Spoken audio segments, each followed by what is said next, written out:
दयानंद सरस्वती एक भारतीय दार्शनिक, सामाजिक का नेता और आर्य समाज के संस्थापक और सुधार आंदोलन भारत के राष्ट्रपति और दार्शनिक विचारधारा ए है।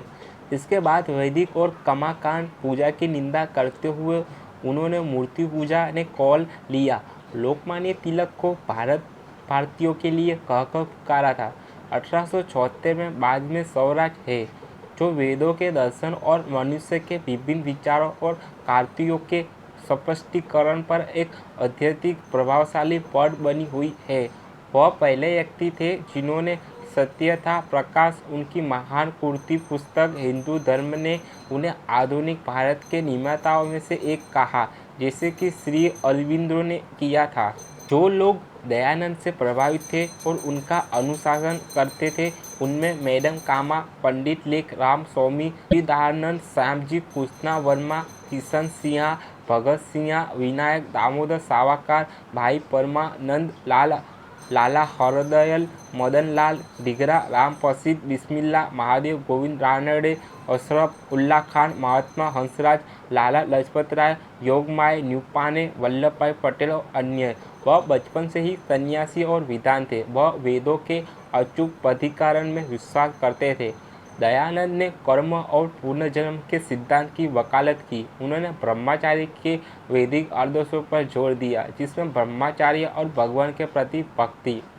दयानंद के योगदानों में छुआछूत का विरोध, समान अधिकारों को बढ़ावा देना शामिल था, महिलाओं के लिए और वेद से वैदिक संस्कृत के साथ हिंदी में भी। दयानंद सरस्वती का जन्म पूर्णिमात फाल्गुना ग्रह में चंद्रमा के 10वें दिन तिथि का हुआ था। भारतीय हिंदू ब्राह्मण परिवार में टकरा काठियावाड़ क्षेत्र। उनका मूल नाम मूल शंकर तिवारी था, क्योंकि उनका जन्म धनु राशि और मूल नस्ल में हुआ था। उनके पिता करसन जी लालजी त्रिवेदी थे और उनकी माता यशोदाबाई थी। जब वे 8 वर्ष के थे तो उनका विवाह संस्कार समारोह आयोजित किया गया, जो उनके औपचारिक शिक्षा में प्रवेश का प्रतीक था। उनके पिता शिवा के अनुयायी थे और उन्होंने उन्हें शिव की पूजा करने के तरीके सिखाए। उन्हें व्रत रखने का महत्व भी सिखाया गया। शिवरात्रि के अवसर पर दयानंद पूरी रात शिव की आज्ञा में जागते रहे। इनमें से एक उपवास के दौरान उसने एक चूहे को प्रसाद खाते हुए और मूर्ति के शरीर पर दौड़ते हुए देखा। यह देखने के बाद उन्होंने सवाल किया कि यदि शिव का एक चूहे से अपनी रक्षा नहीं कर सकते तो वह दुनिया के रक्षक कैसे हो सकते हैं। उनकी छोटी बहन और उनके चाचा की हैजा से मृत्यु ने दयानंद को जीवन और मृत्यु के अर्थ पर विचार करने के लिए प्रेरित किया। उसने ऐसे प्रश्न पूछना शुरू कर दिया जिससे उसके माता पिता चिंतित हो गए। छोटी उम्र में ही उनकी सगाई हो गई थी, लेकिन उन्होंने फैसला किया कि शादी उनके लिए नहीं है और 1846 में घर से भाग गए। दयानंद सरस्वती ने 1845 से 1869 तक लगभग 25 वर्ष धार्मिक सत्य की खोज में भटकते तपस्वी के रूप में बिताए।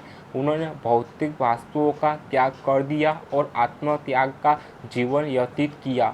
खुद को जंगलों में आध्यात्मिक गतिविधियों के लिए समर्पित कर दिया। हिमालय पहाड़ों में शरण ली और तीर्थ स्थलों पर चले गए। उत्तरी भारत। इन वर्षों के दौरान उन्होंने युग के विभिन्न रूपों का अभ्यास किया और विरजानंद दंडीसा विरजानंद का मनन था कि हिंदू धर्म अपनी ऐतिहासिक जड़ों से भटक गया है और इसकी कई प्रार्थनाएं अशुद्ध हो गई है। दयानंद सरस्वती ने विरजानंद से वादा किया कि वह अपना जीवन हिंदू आस्था में वेदों के उचित स्थान को बहाल करने के लिए समर्पित कर देंगे। महर्षि दयानंद ने इस बात की वकालत की कि सभी मनुष्य कुछ भी हासिल करने में समान रूप से सक्षम है। उन्होंने कहा कि सभी प्राणी परमेश्वर की स्वस्थता प्रजा या नागरिक है। उन्होंने 4 वेद बताए, जो है ऋग्वेद, यजुर्वेद, सामवेद और अथर्ववेद। धर्म के एकमात्र सच्चे अभ्यस्त स्रोत है जो स्वच्छ धारा प्रकट किए गए हैं। भगवान हर रचना शुरुआत में इसलिए भी है कि संस्कृत छंद या छंद और संख्या गिनने की विभिन्न तकनीकों का उपयोग किए बिना परिवर्तन के बिना एकमात्र पूरी तरह से सुरक्षित ज्ञान है। विभिन्न वैदिक जाप तकनीकों के साथ छंदों का उनका कहना एक ही वेदों के संबंध में भ्रम वेदों की गलत व्याख्याओं के कारण उत्पन्न हुआ और वेद विज्ञान को बढ़ावा देते हैं और मनुष्य से अंतिम सत्य की खोज करने के लिए कहते हैं, जिस पर उन्होंने वेदों पर अपनी टिप्पणी में जोर दिया है। उन्होंने पहले 10 प्रधान उपनिषद की शिक्षाओं का श्वेतस्वर उपनिषद के साथ भी स्वीकार किया, जो वेदों के अध्यतम भाग की व्याख्या करता है। उन्होंने आगे कहा कि उपनिषदों सहित किसी भी स्रोतों को केवल उसी सीमा तक माना और स्वीकार किया जाना चाहिए जहाँ तक वे वेदों की शिक्षाओं के अनुरूप हो।